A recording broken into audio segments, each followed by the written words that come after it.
Certains propos pourraient ne pas convenir à certains auditeurs. Nous préférons vous en avertir. Un balado Radio-Canada audio.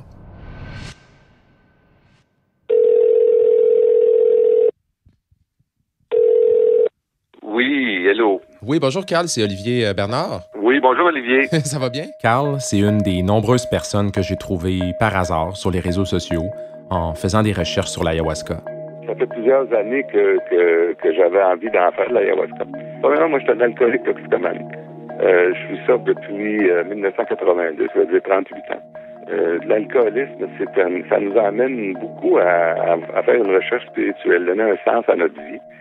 Donc pour lui, c'était un mélange de guérison et puis de spiritualité qui l'a amené à l'ayahuasca, ce qui est assez fréquent comme on l'a vu dans les épisodes précédents. Mais par contre, dans notre discussion, je remarquais des petits détails qui me faisaient deviner que le contexte de son expérience avait été assez différent de ce que j'avais entendu jusqu'ici. On marchait dans la forêt, il y avait des grandes pauses, il y avait de la musique. Ça l'a très bien été. Je me suis promené dans la forêt, j'ai aimé ça, c'était cool. Puis toi, c'est où que t'en as fait, hein? Avec une personne qui a le droit d'en faire au Québec, de l'église Santo Daime. Une cérémonie d'ayahuasca dans une église au Québec. J'aimerais ça vous dire que j'étais surpris, mais en fait, j'en entendais parler ici et là depuis quelques mois dans les entrevues. Même Luc Dionne, l'auteur de la série District 31, m'en avait glissé un mot. Là, je me souviens, il y a quelque chose que j'avais trouvé bien intéressant, il y a des gros parties d'ayahuasca qui se font à Montréal, hein? Très underground. Je sais pas si c'est underground, mais c'est vrai que c'était difficile d'obtenir de l'information détaillée sur ce qui se passait dans ces événements-là. J'avais entendu dire que certains groupes religieux avaient obtenu la permission d'utiliser l'ayahuasca au Canada dans leurs cérémonies, et apparemment que d'autres groupes faisaient ça de façon clandestine, illégale. Mais dans tous les cas, ça restait pas mal mystérieux. Là, je me souviens, il y a un autre truc qui m'avait complètement consterné, c'est le fait que c'est un hallucinogène, là, c'est du narcotique classe A, là, c'est pas rien. Puis au nom de la religion, on peut permettre l'importation et la distribution de ça. Quand c'est fait dans un cadre religieux, on va se mettre à créer des religions où le LSD va devenir légal, puis la poudre va devenir légale, puis je me souviens, ça m'avait scié deux jambes, ça.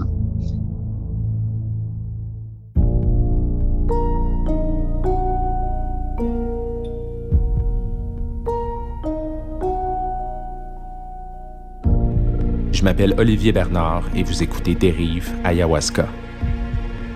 Épisode 7, un trip à Val-David.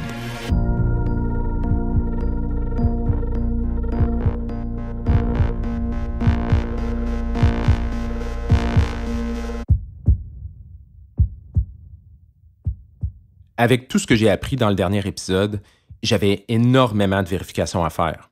Claudine et Jackie m'avaient donné des contacts au Pérou, des documents officiels en espagnol qui n'avaient jamais été traduits, et puis des pages et des pages de témoignages à propos du centre chamanique où l'incident s'est produit. Il y avait des tonnes d'informations à valider, corroborer. Disons que j'étais un peu dépassé par tout ça. J'avais clairement des semaines de travail devant moi. Donc, entre-temps, j'en ai profité pour explorer une quête secondaire pour le balado. L'ayahuasca au Canada et au Québec. D'ailleurs, ça m'a rappelé que quand Nelson a fait de l'ayahuasca pour la première fois, c'était en Ontario. Bref, si ça se passe chez nous, je pense que c'est important de comprendre ce qui rend ça possible. Entre 2017 et 2020, on apprenait dans les médias que plusieurs groupes religieux avaient obtenu de Santé Canada une exemption pour pouvoir utiliser l'ayahuasca dans leurs cérémonies. Certains de ces groupes-là sont au Québec et celui dont on a entendu le plus parler, c'est l'église CUDO Montréal. I worked 17 years with Health Canada to achieve the right to import our sacrament to use in our religious rituals. Celle que vous venez d'entendre, c'est Jessica Rochester, la personne qui dirige l'église en question. J'avais vu qu'une de leurs séances d'information virtuelle, destinée aux gens qui aimeraient participer aux cérémonies avec l'ayahuasca, avait lieu bientôt, donc je les ai contactés pour leur expliquer ma démarche et puis ils ont accepté que j'y assiste. Je pourrais malheureusement pas vous faire entendre d'extrait audio de la séance parce qu'ils m'ont demandé de ne pas le faire, mais je peux vous partager ce que j'ai appris. Premièrement, l'église CUDO appartient à un courant religieux appelé Santo Daime. Ça, c'est une religion brésilienne qui est apparue au début des années 1900 et dont l'ayahuasca est le sacrement principal.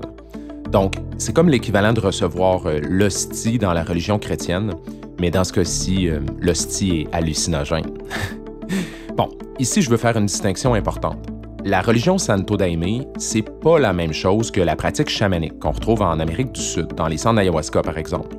En fait, c'est en grande partie basé sur la religion catholique et chrétienne. Quand tu es dans Santo Daime, il y a des chants et tout. Tu sais, ça ressemble au prion en église là, à la messe. Là, puis là, c'est comme, OK, le chant numéro 82. Là, tout le monde prend son petit livre à la page 82, puis on chante ça. C'est spécial. Oui, vraiment. Lui, c'est Nicolas Brazo. En 2012, il a complété une maîtrise en anthropologie au cours de laquelle il a suivi et étudié différents groupes qui utilisaient l'ayahuasca au Québec, à des fins religieuses ou spirituelles. Je saurais pas dire combien il y en a, mais il y en a plusieurs, c'est certain. Mais l'affaire aussi, c'est que tu as des gens qui vont donner des cérémonies, mais partout dans le monde. Puis ils vont venir à Montréal 4-5 fois par année.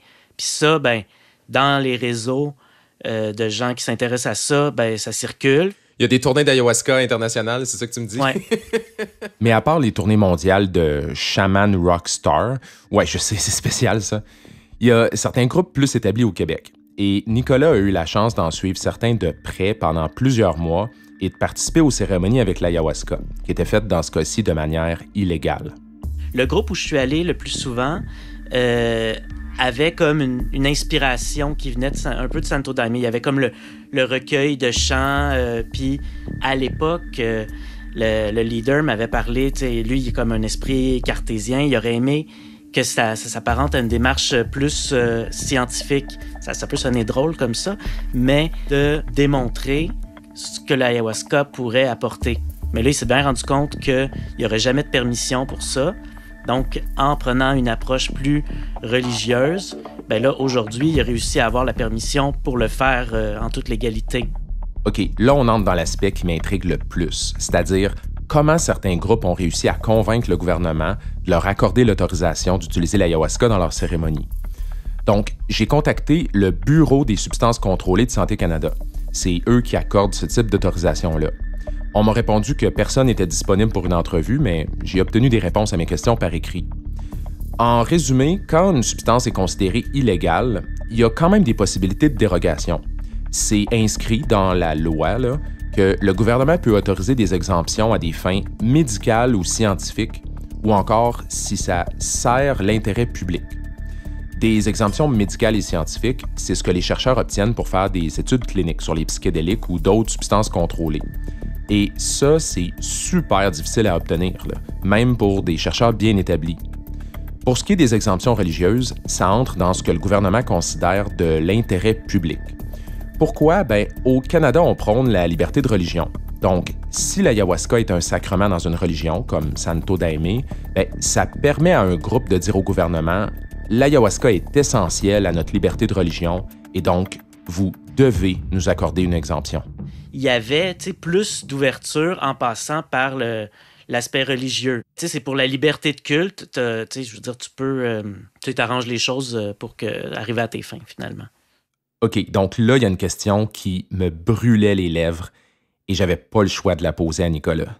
Tu sais, finalement, est-ce que l'idée de l'exemption religieuse ou de la permission pour une cérémonie religieuse, c'est-tu une sorte de façon détournée de juste avoir accès à l'ayahuasca qui est illégale? Tu sais, des gens qui sont dans une quête, qui veulent expérimenter avec ça, ils aimeraient que ça soit légal puis qu'on puisse le faire dans un contexte laïque, mais c'est interdit. Fait que, tu sais, si tu veux quelque chose, puis il y a juste un moyen d'avoir la permission de le faire, mais ça veut pas dire que leur démarche n'est pas sincère non plus.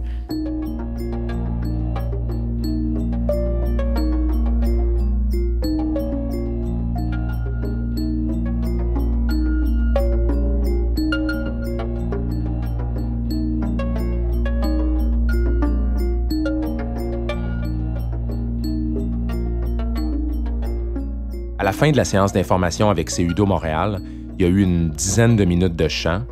Et puis, c'est là que j'ai réalisé que je venais de compléter la première étape pour participer à une cérémonie avec eux. Parce que c'est comme ça que ça fonctionne. Hein? Cette séance-là est un prérequis Et ensuite, je pourrais appliquer pour être ce qu'on appelle un visiteur à la prochaine cérémonie. Et donc, possiblement prendre l'ayahuasca. Je dois vous avouer que je ne suis pas complètement à l'aise avec ce que j'apprends sur les exemptions religieuses jusqu'à maintenant. D'autant plus que, même à l'intérieur d'une église officielle, l'aspect religieux des cérémonies me semble pas si essentiel au final. Tu sais, toi, l'église Santo Daime, tu fais pas partie de l'église en tant que telle, là? Non, pas du tout. Mais ça n'a pas été un problème pour quand même, ils t'ont accueilli quand même, autrement dit. Là, non. Donc, tu n'as pas besoin d'être dans l'église ou dans leur religion pour pouvoir utiliser leur ayahuasca, autrement dit. Non, pas que je sache en tout cas. C'est sûr que quand tu t'en vas là, ils chantent les chansons d'église. Mais au-delà de ça, non. On n'en parle pas non plus. On parle pas du tout de c'est quoi la philosophie de l'Église. On n'est pas du tout tenu d'embarquer dans cette Église-là. OK. C'était clair que je voulais creuser ça davantage. Et puis, j'ai été chanceux parce que Carl m'a mis sur une excellente piste. Ati, c'est la personne référence au Québec. Là. Puis lui, Ati, écoute, il y en a des centaines de personnes qui ont fait de l'ayahuasca avec lui. Là.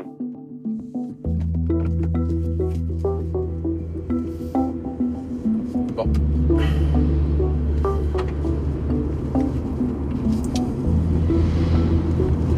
Fait que là, je suis arrivé à Val-David, mais en fait, c'est vraiment pas à Val-David en tant que tel. Là. C'est vraiment profondément dans le bois, à plusieurs kilomètres de Val-David.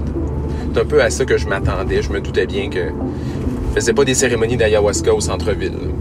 C'était pas évident à trouver, puis disons que j'ai cherché pas mal l'endroit au début.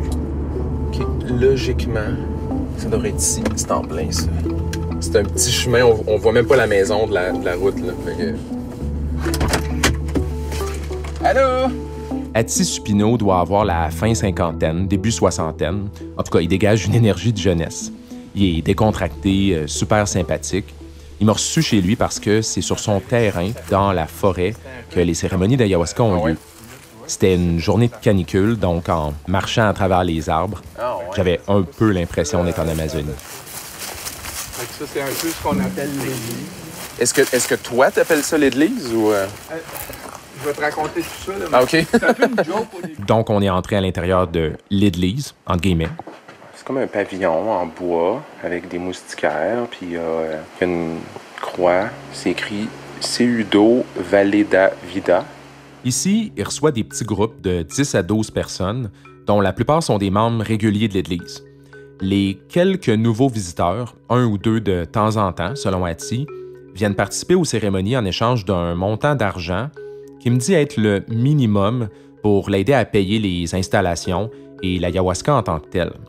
Il n'annonce pas ses activités nulle part, donc c'est vraiment par le bouche à oreille que ça se passe. Ça, justement, qu'est-ce que les gens qui viennent te voir recherchent? Ben, je pense qu'une notion du sacré, comme souvent, ça va vite. Tu sais, métro, boulot, dodo, c'est pas assez. Puis quand ils viennent ici, ils décrochent. Premièrement, ils décrochent la ville. Ils viennent chercher en eux les réponses. Et c'est pas moi qui vais leur donner. Moi, je vais leur servir le thé, je vais rendre l'espace sécuritaire. Tu sais, c'est-tu qui ont des questions existentielles, puis ils veulent trouver des réponses, c'est tout ça? En partie. Je pense que ça se formule différemment, mais je pense que les gens cherchent la paix. Ça, je peux le comprendre. Moi-même, ça m'a fait décrocher de la ville de venir ici. Les murs de l'église sont ouverts sur la forêt, donc même à l'intérieur, avec les oiseaux qui chantent, puis le son des arbres qui bougent avec le vent, on se sent en pleine nature. Quand on a construit ici, moi, je n'étais pas associé à Santo Daime, rien de ça. Puis en farce, on disait, on va aller construire l'église. Et pour moi, je faisais ça un peu en joke, un peu de façon arrogante, on allait faire l'église. Il y a plusieurs années, Ati a fait des cérémonies d'ayahuasca sans avoir d'exemption du gouvernement, donc de manière illégale. Avant, je l'ai fait quelquefois illégalement et je me sentais toujours mal. Je me sentais que c'était pas honoré, ce breuvage-là, qui est un breuvage sacré. Et avec le travail qu'on a fait avec la légalisation, entre autres avec Jessica, ça a ouvert le chemin. Regardez, c'est ça qu'on fait. Ati a travaillé en collaboration avec Jessica Rochester de l'Église Seudo Montréal pour obtenir leurs exemptions religieuses respectives. Ati a obtenu la sienne en 2018 et il a fondé l'Église Seudo Val-David, affiliée à la religion Santo Daime. Au départ, il voyait l'ayahuasca comme une voie de croissance personnelle et spirituelle, mais il s'intéressait aussi à son utilisation dans un contexte thérapeutique. Ah, et puis d'ailleurs, il y a un parcours pas mal intéressant, hein? Il a un doctorat en criminologie des drogues et il a aussi pratiqué comme psychothérapeute auprès de personnes souffrant de dépendance. Toi, est-ce que la voie de la religion, est-ce que c'était ça que tu souhaitais ou est-ce que dans un monde idéal, tu sais, que ça soit autorisé dans un autre contexte? C'était pas mon premier choix, mais, comment dire, une religion flexible, humaine, intelligente, pour moi, c'est une protection. Disons que parce qu'on est légal, on doit être vraiment rigoureux. Tu comprends? Un chaman qui travaille clandestinement, il peut faire ce qu'il veut, mais nous, tout ce qu'on fait, c'est vu. On a discuté de ça longuement, lui et moi, parce que je voulais comprendre si la religion pouvait être un prétexte pour prendre l'ayahuasca. J'avais l'impression que si la réponse était oui, ça serait ma grande découverte pour le balado, mon gros scoop. Pas que je voulais coincer quelqu'un, mais je pensais mettre le doigt sur une faille du système, disons. Mais finalement, notre discussion a pas mal nuancé ma vision des choses. Il y a plusieurs personnes, quand c'est une religion, va pas là. C'est parfait, viens pas. Ouais, c'est ça. Nous autres, on joue un jeu. C'est comme, il y a un habit. Ouais, tu m'avais dit au téléphone, la religion, c'est un jeu auquel je suis prêt à jouer. Là. Oui, le gouvernement a fait preuve d'une grande flexibilité en permettant ça. Donc, on a la responsabilité de le faire avec beaucoup, beaucoup de soin et je peux nuire de façon permanente à cette ouverture-là. Ça m'a aussi aidé à mieux comprendre pourquoi Carl, qui a pris de l'ayahuasca dans une église Santo Daime du Québec, avait pas eu l'impression de participer à une cérémonie très religieuse. La doctrine, c'est des chants. Nous, on fait juste chanter. C'est notre activité principale. Est-ce que les gens chantent eux aussi ou c'est plus? Quand les gens viennent pour la première fois, on ne s'attend pas à ce qu'ils chantent en portugais. Puis il y a une limite aussi. Mais on s'attend à ce qu'ils soient présents. OK, donc quand on dit que c'est une cérémonie religieuse, parce que c'est une religion, la cérémonie religieuse, c'est de venir ici, de participer au chant, puis de faire le sacrement qui est le daime. Oui, c'est ça. Le daime, c'est comme ça qu'ils appellent l'ayahuasca dans la religion Santo Daime, en passant. J'ai quand même pris l'initiative de vérifier avec le Bureau des substances contrôlées de Santé Canada s'il y avait des critères plus précis à respecter. Parce que je trouve ça quand même spécial qu'un groupe religieux puisse faire consommer de l'ayahuasca à des gens qui sont pas vraiment dans la religion. Ils m'ont expliqué que quand un groupe obtient une exemption religieuse, il doit respecter un protocole sur comment les participants sont sélectionnés et sur comment les activités vont se dérouler. Tout ça est confidentiel et propre à chaque groupe. Donc, en gros, ce que j'ai compris, c'est que, en autant que les cérémonies se déroulent de la manière qui a été convenue, qu'est-ce qui s'y passe et puis qui y participe, c'est pas si important pour Santé Canada au final.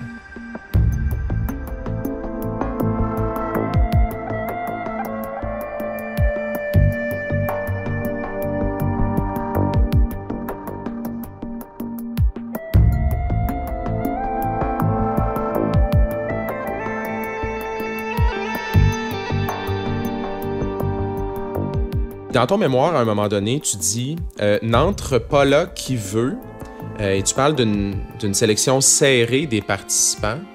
Donc, c'était quoi à ta connaissance? Ça dépend des groupes. Puis, tu sais, il y a des groupes où c'est selon le feeling de la personne qui l'organise. Tu sais, le groupe un peu plus chamanique où j'étais allé, là, il n'y avait pas de questionnaire médical. Puis d'autres, tu sais, le groupe principal, eux, par exemple, il y avait comme un questionnaire. Les groupes légaux utilisent tous un questionnaire du genre.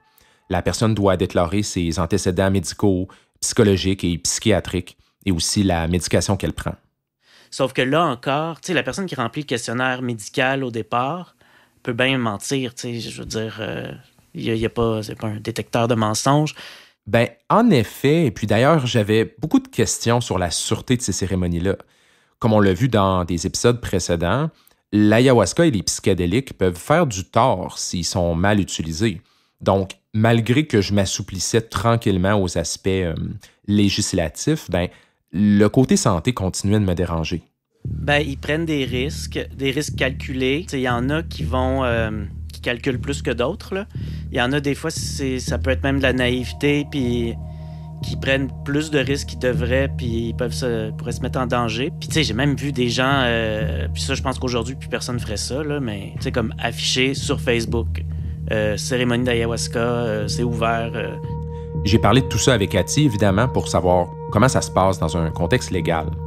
On doit interviewer tout le monde qui vient et on fait pas de prosélytisme. Nous, on fait pas d'annonce.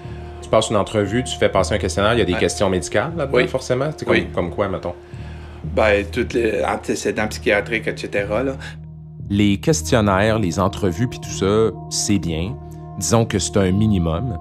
Mais pour être honnête, là, ça me semble vraiment insuffisant. Faut dire que, par expérience, comme pharmacien, je sais que les gens déclarent rarement toutes les informations pertinentes. Souvent, c'est pas volontaire de leur part, là. Ils oublient des détails ou encore ils négligent des informations super importantes sur leur santé ou leur médication parce que ça leur semble pas capital de les déclarer. Et dans certains cas, ils peuvent éviter de donner certains détails s'ils pensent que ça va les empêcher d'obtenir ce qu'ils veulent. Bref, analyser un questionnaire et faire des entrevues, c'est une immense responsabilité qui exige une formation, des compétences. Il faut savoir poser les bonnes questions, être capable d'anticiper les risques possibles et puis surtout savoir comment interpréter tout ça. Donc, je suis pas tellement à l'aise avec le fait que tout ce qui vient avant, pendant et après les cérémonies, ça se passe sans supervision professionnelle. J'essaie d'être en mode ouverture maximale par rapport à ces cérémonies-là. Une chose qui me retient un peu, j'ai l'impression, c'est peut-être du fait que moi, je suis dans le domaine de la santé. Tu sais, tous ces conseils-là sont prodigués par des gens qui sont pas... Tu sais, qui n'ont pas les compétences pour faire ça. Tu sais, moi, j'ai quand même un malaise avec ça. Tu sais. Mais c'est parce que les lois au Canada interdisent d'avoir des personnes avec des compétences qui font ça. OK, ça, c'est vraiment intéressant. C'est sûr que moi, mon réflexe, c'est de me dire qu'il manque d'encadrement par des professionnels de la santé dans ces activités-là. Sauf que c'est pas possible. Le seul cadre permis, c'est le cadre religieux. Ça me rappelle ma discussion avec Joe Flanders, le psychologue qui offre des séances de psychothérapie en lien avec les psychédéliques. Ces patients sont obligés de se procurer par eux-mêmes, sur la rue, j'imagine, des substances psychédéliques, de les prendre seuls à la maison, puis ensuite d'en parler avec lui dans les séances. C'est pas idéal, on s'entend. Tout ça a fait naître une réflexion dans ma tête, qui en est vraiment assez balbutiement, là, donc s'il vous plaît, soyez indulgents pendant que j'articule tout ça. Là. Mais est-ce que ça se pourrait que l'illégalité des drogues comporte certains désavantages pour la santé et la sécurité du grand public? Je dirais qu'au niveau des nations occidentales, on a toujours un peu oscillé entre ces deux idées-là. Permettre en contrôlant ou interdire complètement. Dans un épisode précédent, je vous avais promis de terminer la chronologie des substances psychédéliques avec l'historienne Catherine Ferland. Bon, ben on est rendu là.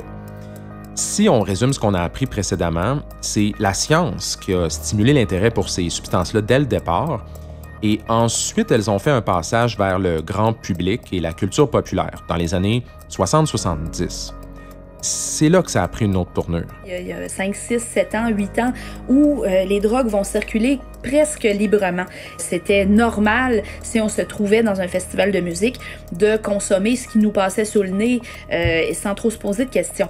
Fait que, est-ce que c'était légal ou c'est qu'il y avait carrément pas de réglementation envers ces substances-là ou c'était quoi? En fait, la première législation, là, ça commence pas mal vers 1971-72. Progressivement, les différentes drogues hallucinogènes vont entrer dans l'illégalité. Moi, spontanément, je me disais que les interdictions visaient probablement à protéger le public des effets sur la santé de consommer des hallucinogènes, comme les psychoses, le risque de devenir accro, etc. Et puis, oui, c'était ça en partie, mais il y avait d'autres raisons aussi. Il y a une inquiétude aussi quand même, on ne se le cachera pas, un peu plus sous-jacente. On se dit, c'est tellement subversif, ça incite à une certaine révolution sociale. Et ça, la plupart des États n'aiment pas ça, veulent pas nécessairement que tout soit chamboulé. Tout ça s'inscrivait dans ce qu'on a appelé « War on Drugs » aux États-Unis. La lutte contre les drogues qui a débuté dans les années 70-80 et dont l'efficacité est souvent mise en doute d'ailleurs. Il y a quand même une production illégale qui s'installe, donc même s'il y a des mécanismes législatifs, hein, on met des cadres, on dit non, c'est interdit, les gens trouve des moyens pareils. Dans les années 80-90, il y a eu toutes les, on va dire, nouvelles drogues, qui étaient l'héroïne, la cocaïne et tout ça, qui ont envahi, on va dire, les milieux underground de toutes les grandes villes en Occident, puis ensuite des drogues de synthèse. Ça a fait en sorte que ça créait, on va dire, une concurrence. Les psychédéliques, ça échappe pas un peu à cette logique-là de, ben, s'il y a autre chose de disponible, leur, entre guillemets, part de marché va diminuer, hein. Il y a vraiment un recul des drogues psychédéliques pendant plusieurs décennies.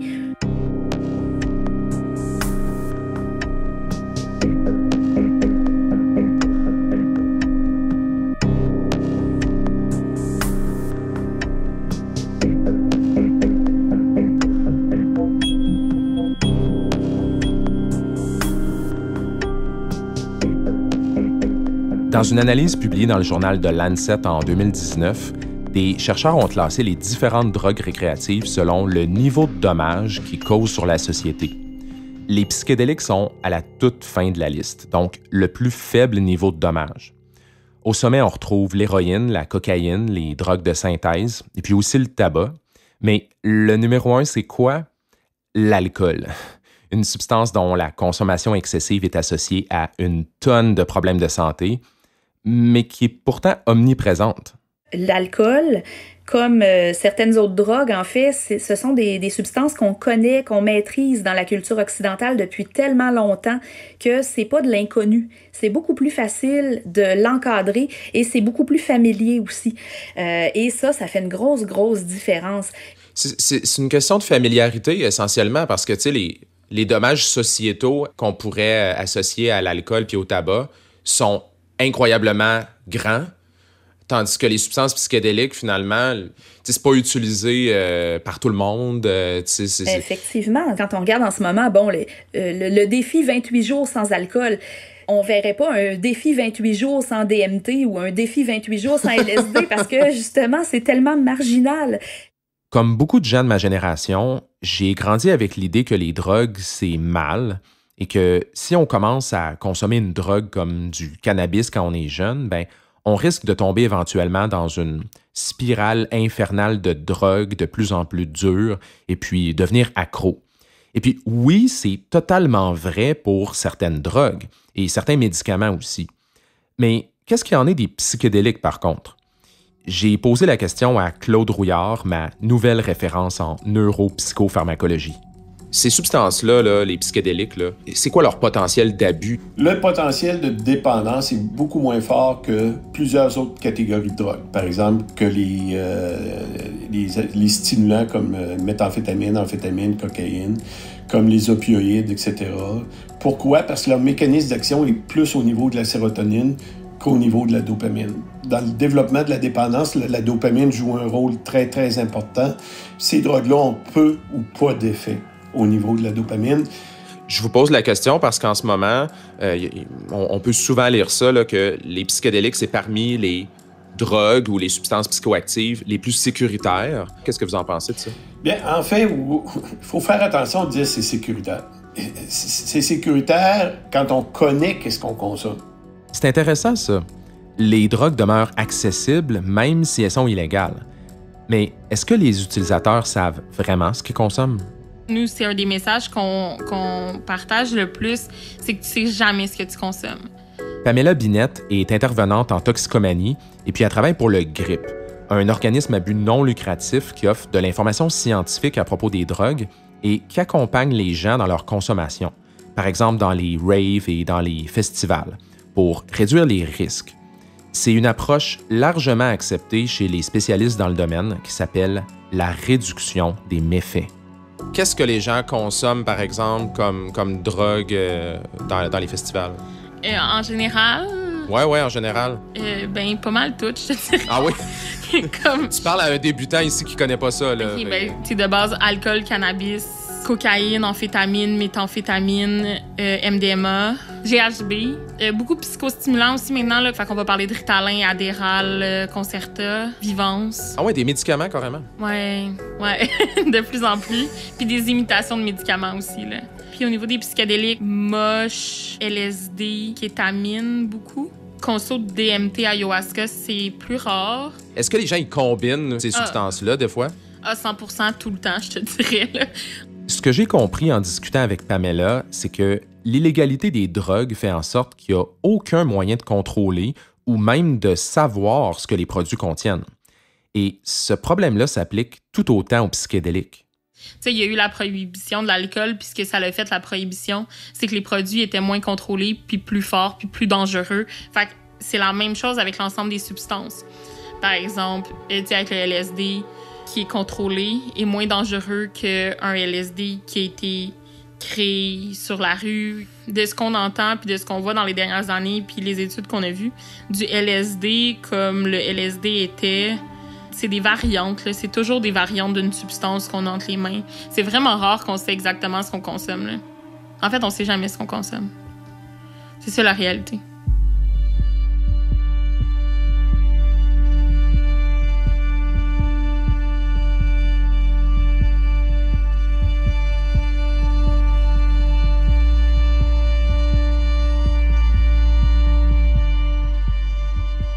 On sait jamais ce qu'on consomme. C'est vrai dans les festivals, mais c'est vrai aussi avec les groupes qui utilisent l'ayahuasca au Québec. Moi, je sais ce que je sers, je l'ai fait. J'ai pas acheté ça sur Internet, je l'ai pas fait venir du Pérou clandestinement. Il faut tenir un livre de compte ici. On reçoit 35 litres par année, mais à chaque cérémonie, on sert 1,2 litres et compagnie. Fait que chaque millilitre de daimé, il faut qu'on en rende compte, tu sais. Pour respecter son exemption légale, Ati doit se rendre lui-même au Brésil pour obtenir la préparation d'ayahuasca, qui est faite par une église Santo Daime officielle là-bas. La même église qui fabrique l'ayahuasca utilisée par l'église CUDO Montréal, d'ailleurs. Nous, notre thé est accepté ici parce qu'on va le faire dans un endroit où ils font seulement que les deux plantes. Mais il y a plusieurs ayahuasca. Dans les thés qui sont pas légales, on sait pas ce qu'il y a dedans. Ouais, j'ai entendu dire que des fois, des chamans en Amazonie, ils vont ajouter d'autres plantes hallucinogènes parce que ça donne une plus forte réaction. Puis là, ben, les touristes, des fois, ils veulent en avoir plein la vue. Tu sais. C'est la grosse différence avec le travail chamanique où tout le travail repose sur le chaman qui va guérir des personnes. Moi, je guéris personne. Moi, je tiens l'espace. Toi, tu te sens pas... Ben, en fait, tu te considères pas comme un chaman. Pas du tout. J'ai pas été formé par un chaman. J'ai pas eu cette transmission-là. Pour assurer la sécurité des participants, Ati a adapté ses cérémonies d'une manière qui n'est pas commune dans le monde de l'ayahuasca. Souvent, on dit les chamans travaillent de nuit parce que la nuit, il y a d'autres vibrations. Comme quand tu es dans le noir, tu peux vomir à essayer de te cacher parce que ton image, moi, je vomis pas, je suis bon. Puis là, ici, nous, on travaille le jour dans la lumière, on travaille pas la nuit dans le noir, dans le jungle. Puis les gens, c'est comme ils consacrent la journée pour ça. Donc, je peux pas abuser de quelqu'un ou je peux pas manigancer quelque chose. Il a aussi éliminé les séances d'intégration en groupe, c'est-à-dire les périodes après la consommation où les participants et les chamans discutent de ce qui vient de se passer et tentent d'y donner une interprétation. Tu sais, il y a une sorte de discussion autour de tout ça. Ou pas? Pas trop, parce que des fois, le mental réinterprète les expériences. Tu sais. Donc, pas trop de discussion, et ça, c'est quelque chose qui a changé avec le tourisme en Amérique du Sud, c'est que les gens, ils veulent parler de leur expérience parce qu'on est des gens de mots. Mais quand tu parles, souvent, tu dilues l'expérience.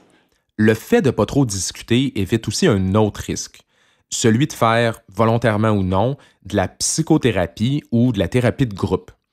Au Québec, il faut être membre de l'Ordre des psychologues pour faire ça. C'est ce qu'on appelle une activité réservée. Mais il reste que, peu importe le groupe, légal ou pas, la limite entre ce qui constitue de la psychothérapie ou non est toujours un peu floue. Dans ton mémoire, il y a une participante que tu as interviewée qui dit que, pour elle, ces cérémonies-là, elle disait qu'il s'agit de psychothérapie et rien de plus. Mais tu vois, elle serait pas une bonne porte-parole pour ce groupe-là devant l'Ordre des psychologues. Non, ben c'est ça, en fait, que je me demande parce que, est-ce que dans les groupes que tu as étudiés, est-ce que c'était présenté des fois comme une sorte de thérapie de groupe ou de psychothérapie? Un leader qui est organisé, qui sait ce qu'il fait puis qui est prudent, va jamais dire ça. Parce qu'il sait qu'il n'y a pas le droit. Psychothérapie, c'est le mot interdit. Sauf que, tu sais, s'il y a comme un ordre qui leur dit que vous n'avez pas le droit d'utiliser ce mot-là, ben ils vont utiliser un autre mot.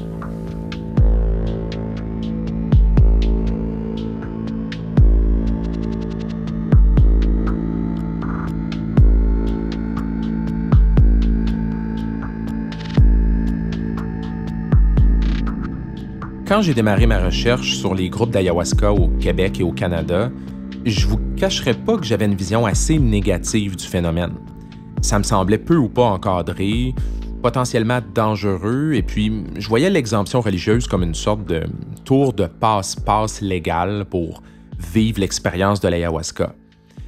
Maintenant, après tout ce que j'ai appris, je dirais que je suis dans une position plus mitigée. Je pense pas que tout est beau et parfait, là, au contraire, mais j'essaie de me mettre dans un mode d'ouverture maximale. Puis surtout, j'essaie de me ramener à qu'est-ce qui est le pire, ou en fait, qu'est-ce qui est le moins pire. Prenons les 3 scénarios dont on a discuté aujourd'hui.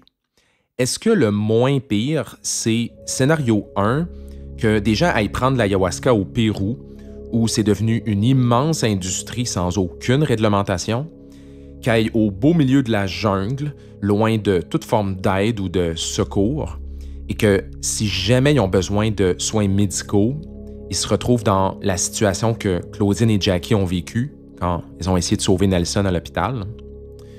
Ou encore scénario 2. Est-ce que le moins pire, c'est que des gens restent ici au Québec, où les soins sont à portée de main, mais qu'ils aillent dans des groupes illégaux, où on n'a aucune idée de comment c'est géré, de comment ça se passe, du contenu de la boisson d'ayahuasca qui est administrée et de qui est accepté dans les cérémonies?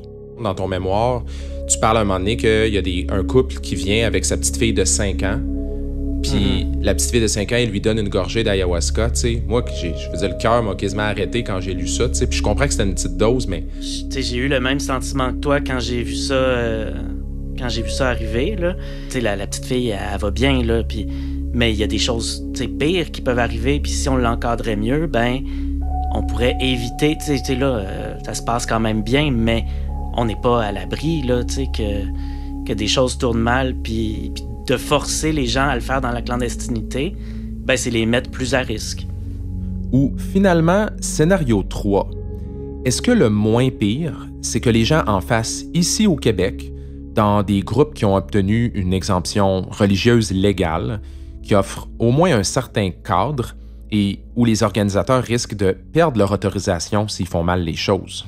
Nous, jamais on va servir un verre de Daimé que la personne ne peut pas nous rejoindre après. Parce que s'il se passe quelque chose, nous, on a ramassé des gens qui sont venus après que certains chamans soient venus, et les gens ont eu des périodes qui étaient un petit peu plus difficiles. C'est une responsabilité de servir ça. La question que je me pose, qu'est-ce qui est le moins pire, c'est la même qui est posée dans le domaine de la réduction des méfaits, comme Pamela Dugrip me l'a expliqué.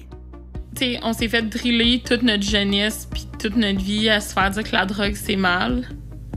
Puis, quand tu rencontres le grip, on t'apprend que la drogue, ça existe, que t'en consommes peut-être déjà, puis que tu peux m'en parler, puis que, hey, voici ce que tu trouves peut-être le fun comme effet, ou voici ce que tu vis peut-être en ce moment, puis c'est peut-être ça les risques, que ça soit à court terme, à long terme, puis voici des façons de réduire les risques.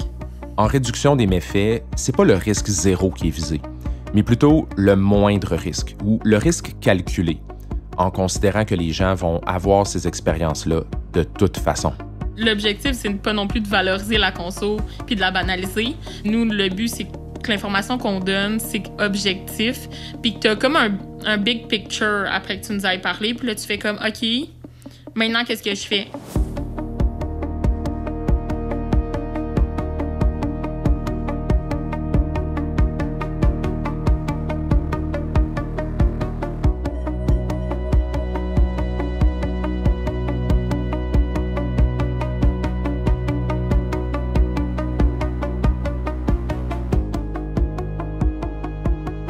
Tu sais, moi, je t'écoute puis je te sens très sensible aux risques possibles puis tout ça. Tu sais, je te sens prudent.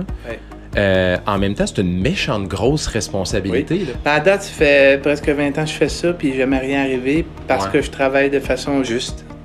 C'est plus que, tu sais, mettons, moi, ça fait 16 ans que je suis pharmacien.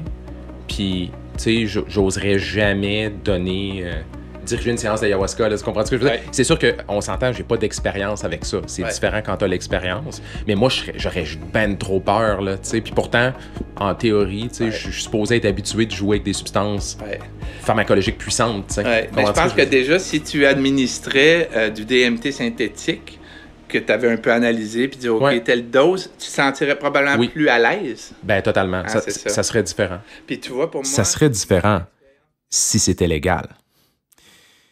Je prétends pas avoir la réponse finale, à savoir si c'est mieux de garder l'ayahuasca illégale ou de permettre des exemptions raisonnables avec des contrôles, ou même de carrément légaliser les psychédéliques et les autres drogues récréatives, ce que certains endroits du monde sont en train de faire d'ailleurs.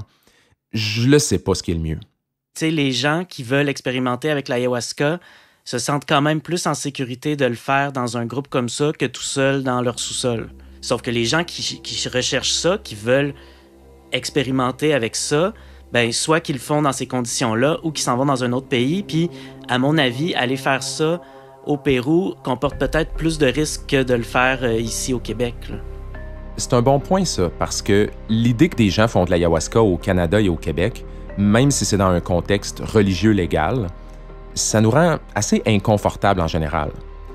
Mais pendant ce temps-là, des dizaines de milliers de touristes vont prendre l'ayahuasca en Amérique du Sud chaque année, et ça, c'est une pratique qui est plutôt banalisée ou même glorifiée. Donc, je peux pas m'empêcher de me demander, est-ce qu'on concentre toujours nos inquiétudes et nos soupçons au bon endroit? T'es quand même plus ou moins à l'aise avec la commercialisation de l'ayahuasca à l'international, on va dire. Oui, je suis souvent surpris qu'il n'y ait pas plus de dommages que ça. Ah oui? Oui. Des dommages...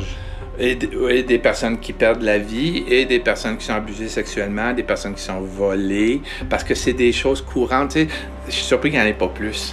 Et je pense qu'il y en a plus qu'on entend aussi, parce que c'est un contexte qui est délicat. Tu sais, quand la personne elle boit ça, elle devient vulnérable. Fait que si je suis pas pur dans mon intention, je peux faire du dommage.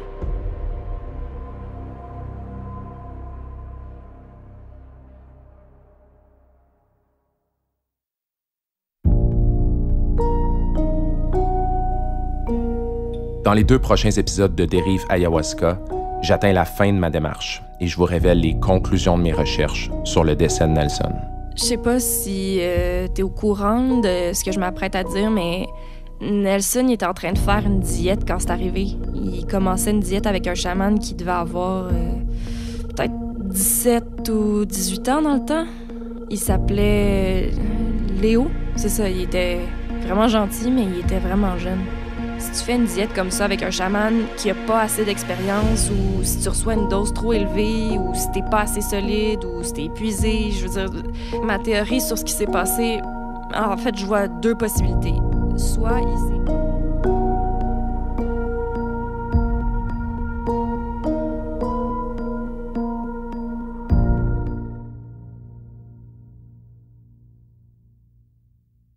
Si vous éprouvez des problèmes en lien avec la consommation de drogue ou avez des pensées suicidaires, sachez qu'il existe des ressources.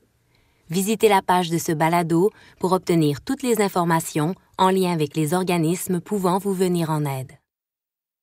Écoutez les meilleurs balados sur l'application Radio-Canada Audio.